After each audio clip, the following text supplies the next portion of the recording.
Actually हम जो ये जो पाथ है ये हम लोग कर रहे हैं ना, वही एक मेडिसिन, मतलब यही सॉल्यूशन है जी। संसार का। सॉल्यूशन बुद्ध है, बुद्ध का ज्ञान, मतलब बुद्ध का हर एक फिलोसॉफी है, कोई भी आप पढ़ोगे तो उसमें हीलिंग है, उसमें आपको एक पॉजिटिविटी मिलेगी या कोई सॉल्यूशन ही मिलेगा। तो इसमें कोई स्ट्रगल नहीं है, इसमें मज़ा ही मज़ा है। तो inner peace to world peace, ये एक टैगलाइन से हम लोग मेडिटेटिव जर्नी से चले।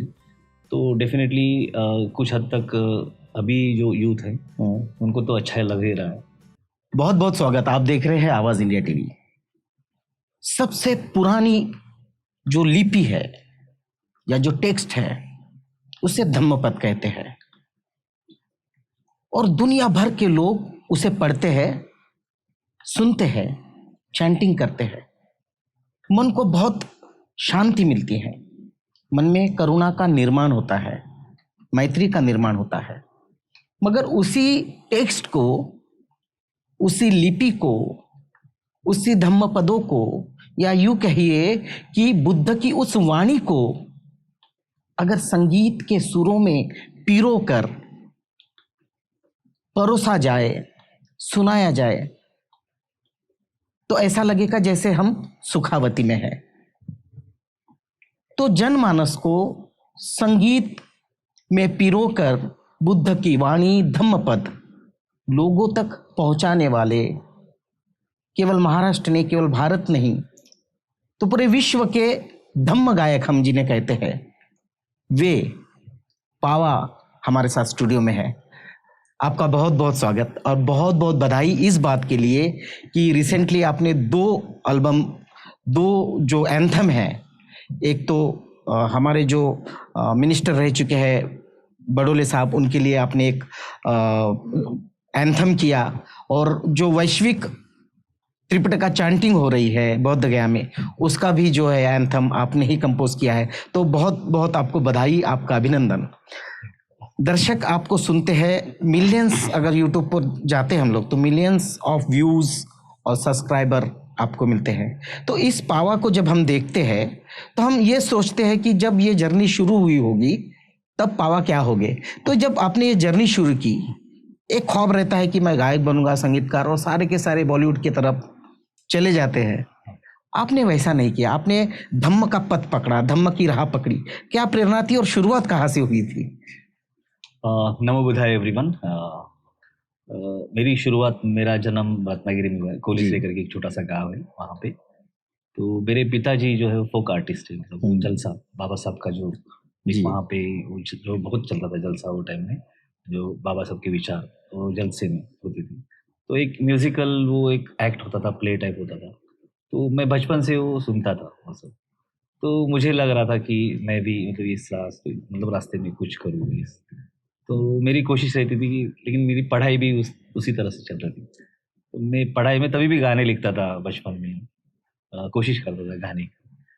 तो जब मेरी पढ़ाई, मैंने इंजीनियरिंग भी किया, तो मुझे लगा कि एक एंगल अलग देना चाहिए। म्यूजिक मतलब वो ये धम्म है, बाबा साहब है, लेकिन एक एंगल अलग होना चाहिए जो यूथ को अपील कर सके। जी। तो मुझे लगा कि ये क्यों ना ये ऐसा ट्राई करें, और मैंने एक ट्राई की और लोगों को अच्छा लगा। तो जब अच्छा लगा तो लगा कि अभी रिस्पॉन्सिबिलिटी है कि तो चल पड़े उसी रास्ते। जी।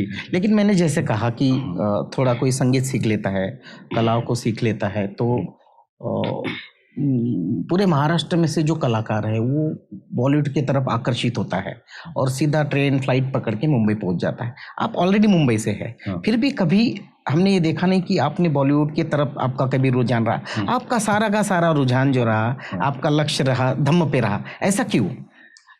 ये जो अपनी फिलॉसफी है, बुद्धिस्ट फिलॉसफी, मैं जब ये सब स्टडी चालू किया, थोड़ा लेट ही किया, लेकिन जब चालू किया तो मुझे लगा इतना डेप्थ है उसमें, सागर है ये एक जन्म में भी नहीं होगा। जितना पॉसिबल हो सके इतने चैंट्स है, इतने सुत्तास है, इनको ब्लेंड करना है, करना है। ये बोला अपनी जिम्मेदारी है, अगर मैं नहीं करूँगा तो ये मैं कौन करेगा, ऐसा मैं सोचता था। तो मुझे अभी टाइम भी नहीं, बाकी सोचने का कुछ टाइम नहीं है। ये भी एक बियॉन्ड बॉलीवुड होता है, सब लोग बोलते हैं, हम लोग थोड़ा आगे का सोचते और हैं। ये स्पिरिचुअलिटी, मतलब ये जो मेडिटेशन है और इनर हीलिंग है, ये हीलिंग म्यूजिक, तो इसमें जो मज़ा आ रहा है, तो अभी दूसरे कोई काम में मजा नहीं आएगा ऐसा लग रहा है। बिल्कुल। जब मैं खुद भी मेडिटेशन करना चाहता हूँ या सुबह उठता हूँ, तो खुद के हीलिंग, जो आपने शब्द प्रयोग किया, हीलिंग करने के लिए मैं तिब्बतियन फ्लूट या तिब्बतियन म्यूजिक, तिब्बतियन चैंटिंग या चाइनीज चैंटिंग या थाई मॉन्क्स का जो है वो सुनता हूँ। वो सुनने के बाद भी ऐसा लगता है कुछ और होना चाहिए, तो मैं पावा को सुनता हूँ। तो ऐसे बहुत तमाम यूथ होंगे या मेडिटेशन करने वाले लोग होंगे कि इंटरनल हीलिंग के लिए या शांति के लिए, तो लोग जब आपका म्यूजिक सुनते हैं, फिर आपको रूबरू होते हैं, आपको मिलते हैं, तो क्या उनकी फीलिंग्स क्या होती है तब? ये जो है एम्पावर्ड विजडम बोलते हैं उसको, जो बुद्ध का जो भी फिलोसॉफी, जो भी ज्ञान संसार में है, एम्पावर्ड विजडम है। उसमें वो चैंट्स में एक पावर है अलग। सिर्फ हम कोशिश कर रहे हैं कि थोड़ा म्यूजिकली मेलोडिकली कुछ उसको एक एंगल दे सके। तो मेलोडिकली प्रेजेंट करते हैं तो वो थोड़ा छू जाता है उनको। किसी को भी मेलोडी जो है वो कभी भी जीवित ही रहेगी, मतलब कोई भी मेलोडी को कोई चैलेंज नहीं है। तो मैं कोशिश करता हूँ एक मेलोडी राग बेस्ड म्यूजिक में, थोड़ा सा क्लासिकल पढ़ा हूँ, क्लासिकल मेरी कोशिश अभी भी है, मैं सीखते रहता हूँ। तो राग बेस्ड म्यूजिक, इंडियन क्लासिकल और फ्यूजन एक मिक्स करेंगे तो ये यूथ को अपील होगा ही ऐसा। तो उसी वजह से शायद उनको अच्छा लगता रहे। बिल्कुल। दर्शक देखते होंगे कि भाई पावा स्टूडियो में है और मैं आपसे बात कर रहा हूँ, लेकिन ये बातचीत से ज़्यादा लोग जो है आपको सुनना चाहते हैं।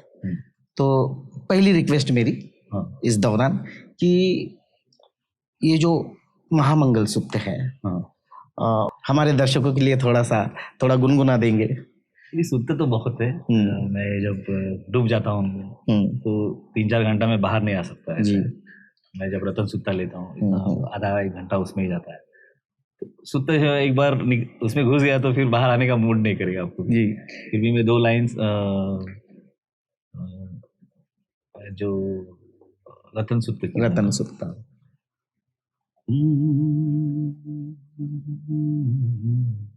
मैंने उसमें, ये भी एक पहाड़ी राग है, उसमें मैंने कोशिश की है कंपोजिशन करने की। यानी भूतानि समागतानि भूमानि वायानि वान्तलिखे सब्बेव भूता सुमना भवन्तु अथोपि सकच्छ शृण्वन्तु भासितं तस्माहि भूता निसामेत सब्बे मेतं करोति मानुषी अपजाय दीवाचरतो च हरन्ति ये बल्ली तस्माय रखत अपमत्ता। क्या बात है। तो कोरोना काल में जब आवाज इंडिया टीवी रतन सूत्र सुबह सुबह लोगों के हीलिंग के लिए, लोगों का इंटरनल पावर बढ़ाने के लिए रतन सूत्र का उपयोग हमने भी किया है। और रतन सूत्र जब हम लोग सुनते हैं तो अपने आप इंटरनल एनर्जी है वो जागृत होती है। मैं थोड़ा सा उसके आगे जाऊंगा कि ये जो पूरा आपका सफ़र रहा है, ये पूरा जर्नी है, इसमें कहीं स्ट्रगल है, ऑब्स्ट्रैकल्स भी है।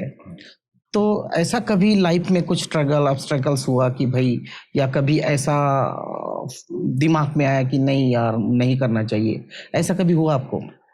एक्चुअली हम जो ये जो पाथ है हम लोग कर रहे हैं ना, वही एक मेडिसिन, मतलब यही सॉल्यूशन है जी। संसार का सॉल्यूशन बुद्ध है, बुद्ध का ज्ञान, तत्व ज्ञान। तो ये म्यूजिक में ये लोग ढूंढ रहे, इसमें हीलिंग पावर है। हाँ, तो इसे मुझे तो कोई मतलब कठिनाई का मतलब कभी चांस ही नहीं। मैं सॉल्यूशन नहीं मिल रहा है मुझे भी। मैं मतलब बुद्ध का हर एक फिलोसॉफी है, कोई भी आप पढ़ोगे तो उसमें हीलिंग है, उसमें आपको एक पॉजिटिविटी मिलेगी या कोई सॉल्यूशन ही मिलेगा। तो इसमें कोई स्ट्रगल नहीं है, इसमें मज़ा ही मज़ा है। जो लोग सुनते हैं आपको, सुनना पसंद करते हैं, अपेक्षा भी बहुत होती है। तो जब आप समाज में, यूथ में, आप लाइव शो भी करते हैं, लाइव कॉन्सर्ट्स करते हैं, लोग मिलते होंगे, तो कुछ अपेक्षा भी लोगों की रहती है कि पावा तो ठीक है लेकिन कुछ बॉलीवुड में भी गाना चाहिए वगैरह, ऐसे कुछ रिस्पांस पब्लिक से आया है आपको? बहुत बार पूछते हैं लोग। मेरे पास बहुत कंपोजिशंस भी बहुत है पुरानी, मेरी कॉलेज के टाइम्स में कंपोजिशंस है। तो भी है मेरे पास बहुत है मटेरियल में, लेकिन ऐसा लग रहा है कि अभी ये जो जिम्मेदारी है ये तो अपने कंधे पे ही है। तो पुरानी यादों को कुछ ताजा करने के लिए एक हाथ कंपोजिशन हमारे दर्शकों के लिए। नहीं वो थोड़ा सा हाँ, बहुत है बाद में आपको। जी जी। अभी आप लाइव कॉन्सर्ट्स करते हैं, केवल आप महाराष्ट्र में नहीं, महाराष्ट्र के बाहर अभी आपने उत्तर प्रदेश में भी किया, इतना ही नहीं कि देश की सीमाओं के बाहर भी आपने किया।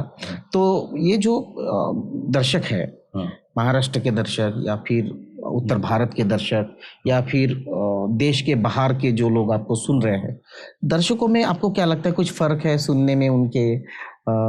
क्योंकि एक्चुअल हम जब देखते हैं कि मोमेंट के गाने या बुद्ध के गाने या बाबा साहब के गाने, तो उसमें धूम धड़ाम होता है, एक ऐसा उत्साह, बहुत धूम धड़ाम, और लोगों को अपेक्षा होती है कि ऐसे धूम धड़ाम गाने होने चाहिए, है ना, नाचने वाले, डीजे वाले।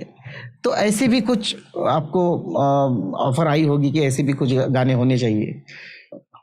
ये तो अलग अलग सोच है, कुछ लोगों को वो अच्छा लगता है, उनकी जगह वो सही है, वो कर रहे हैं, उनको वो करने दो, उनमें उनको मजा आता रहेगा। मुझे जो मजा आ रहा है तो ये लाइन में आ रहा है, एक मेडिटेशन। बुद्धा का म्यूजिक मतलब म्यूजिक नहीं है, बिल्कुल मेडिटेशन।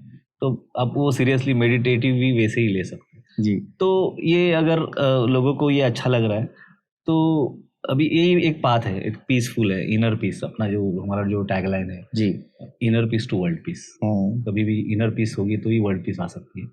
तो inner peace to world peace, ये एक टैगलाइन से हम लोग मेडिटेटिव जर्नी से चले।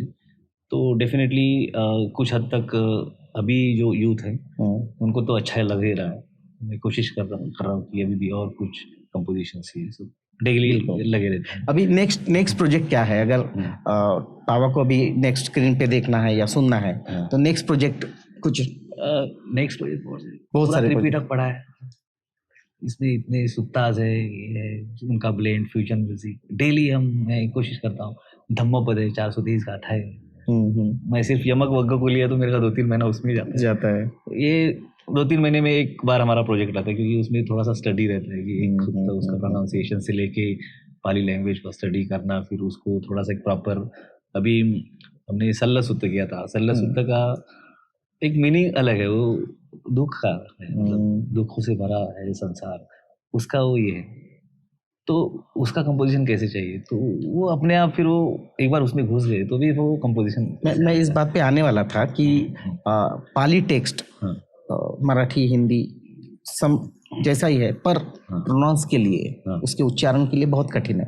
क्योंकि हम जब बुद्ध वंदना गाते हैं, नमो तस्सै भगवतो, वहाँ तक ठीक है, लेकिन जब हम त्रिपिटक को पढ़ेंगे या धम्मपद को पढ़ेंगे या बाकी गाथाओं को पढ़ेंगे तो एज अ कॉमन मैन हमें बहुत अड़चन जाती है उसके उच्चारण के लिए। तो आप कैसे उससे मात करते हैं? क्योंकि बहुत डीप है, बहुत उसके उच्चारण जो है अंग से लेके क्योंकि बहुत बार हम मंगलम कहते हैं तो मंगलम नहीं होता है, मंगलंग होता है, वगैरह वगैरह सारा। तो ये सारा जो टेक्स्ट आप उसका उच्चारण करते हैं, उसके लिए खास कुछ स्टडी या कुछ व्यायाम आपने किया है? बस मतलब स्टडी तो होती है, बिना स्टडी नहीं कर सकते। आज भी पढ़ता हूँ, मेरा तो रेगुलर वो मतलब सुबह से रूटीन ही होता है। तो पाली टेक्स्ट ऐसा है कि आप थोड़ा सा डीप जाओगे उसमें, सबको आ सकता है, ऐसा कोई कठिन नहीं है। बुद्ध ने एकदम इजी तरह से रखा है सब, आपको थोड़ा आप घुसेंगे उसमें रहेंगे तो एकदम ईजी है। तो मेरे लिए तो ईजी जैसा है। मैं थोड़ा सा 2-3 महीने एक बार एक कोई सूत्र लिया, सीरियसली लिया, तो अपने आप उसमें बिल्कुल। रिसेंटली आपने, जैसे मैंने प्रस्तावना में कहा कि 2 एल्बम, 2 एंथम सॉन्ग आपने किए। पहला इंजीनियर बडोले साहब जो हमारे मंत्री रह चुके हैं, वो पब्लिश शायद हो गया है, कुछ हमारे दर्शक उसको भी सुनना चाहेंगे।